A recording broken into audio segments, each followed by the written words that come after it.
Halo Sobat Triguna, hari ini kita balik lagi ke Tanya-Tanya Triguna. Hari ini aku bersama, Halo, aku Elsa. Tanya Triguna, semua masalah kau bacakan. Oh tanya Triguna, jawabannya pasti kau temukan.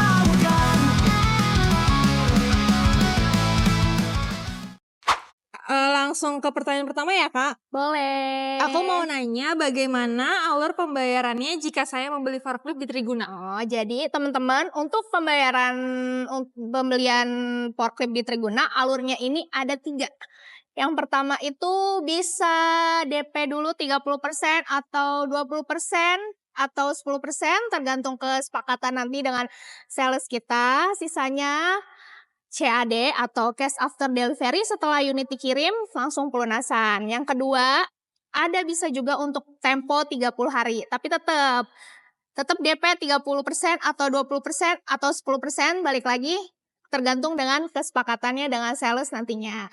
30 hari tempo pelunasannya. Yang ketiga bisa menggunakan leasing dicicil. Jadi kita bisa rekomendasi nanti ke leasing-leasing yang bekerja sama dengan kita atau bisa juga dengan leasing yang customer punya. Baik, sudah cukup jelas ya penjelasan dari Kak Elsa terkait alur pembayaran pilihan leasing.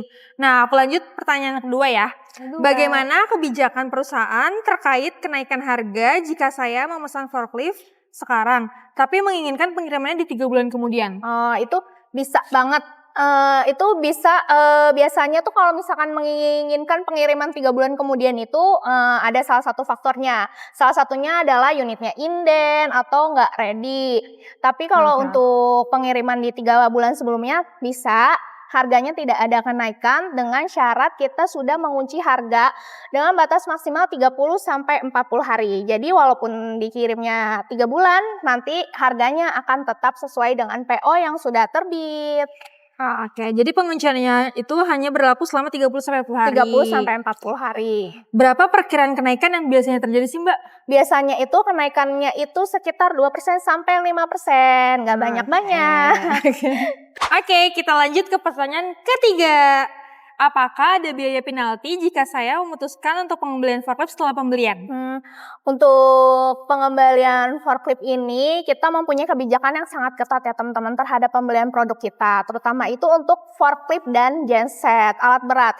Jadi ini bisa dikembalikan itu karena salah satu faktor, misalnya ada kerusakan produk yang disebabkan oleh kita atau memang dari distributor produk tersebut sudah rusak, itu bisa dikembalikan atau diretur dengan unit yang lainnya. Tapi untuk pengembalian barang yang tidak terjadi kerusakan dari distributor atau dari kita itu dikenakan biaya penalti.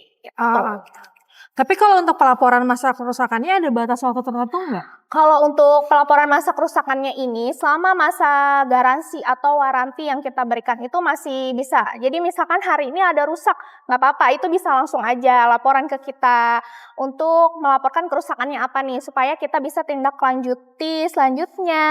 Kita bisa kunjungan, kita bisa cek lagi. Nah gitu guys. Gitu guys. Oke, aku mau lanjut ke pertanyaan yang selanjutnya.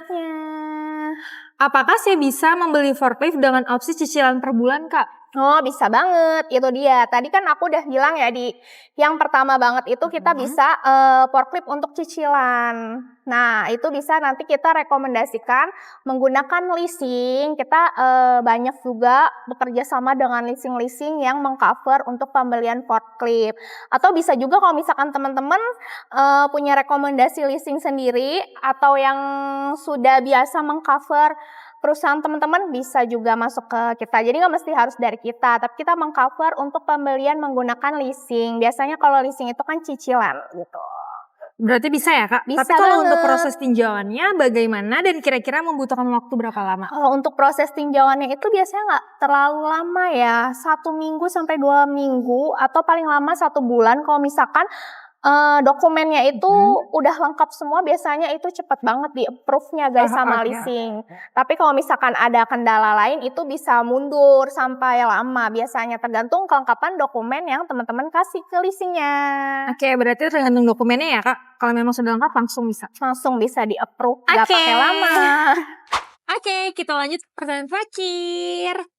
Jika saya dari instansi pemerintah atau perusahaan kawasan berikat, apakah tata cara pembayarannya berbeda? Tata cara pembayarannya itu sama seperti dengan perusahaan umum lainnya ya. Yang membedakan ini hanya di faktur pajaknya. Biasanya kalau untuk di instansi pemerintahan atau di kawasan berikat ini ada perbedaan faktur pajak, teman-teman. Jadi kalau di instansi pemerintahan ini biasanya PPN-nya itu mereka bayarkan sendiri. Jadi bukan kita yang membayarkan gitu. Perbedaannya itu ada di kode faktur pajaknya. Untuk instansi pemerintahan itu biasanya menggunakan kode faktur pajak 020 atau 030 tergantung instansi pemerintahan tersebut. Kalau untuk kawasan berikat ini 070. Kawasan berikat itu merupakan kawasan yang bebas pajak. Jadi dengan menggunakan faktur pajak 070 itu nanti otomatis PPN-nya akan 0, tapi tetap kita harus mencetak faktur pajak tersebut dengan kode 070 guys. Kalau untuk pembayarannya tetap sama aja. Oke, berarti yang membedakan antara pemerintah sama kawasan berikat dari kode ya? Iya betul. Tapi ini kode kalau faktur. misalkan dari kawasan berikat belum mempunyai SBBP, tapi ingin faktur pajaknya segera itu bagaimana? Oh, nah ini banyak juga ada beberapa yang bertanya ya. Kalau untuk di kawasan berikat ini khususnya 070 mulai beberapa tahun kemarin itu ada peraturan terbaru dari faktur pajak dan juga bea cukai. Jadi kita nggak bisa nerbitin faktur pajak 070 jika dokumen SPPB tersebut belum terbit. Jadi tetap kita harus menunggu dokumen SPPB tersebut terbit, baru kita bisa mencetak faktur pajak 070 itu.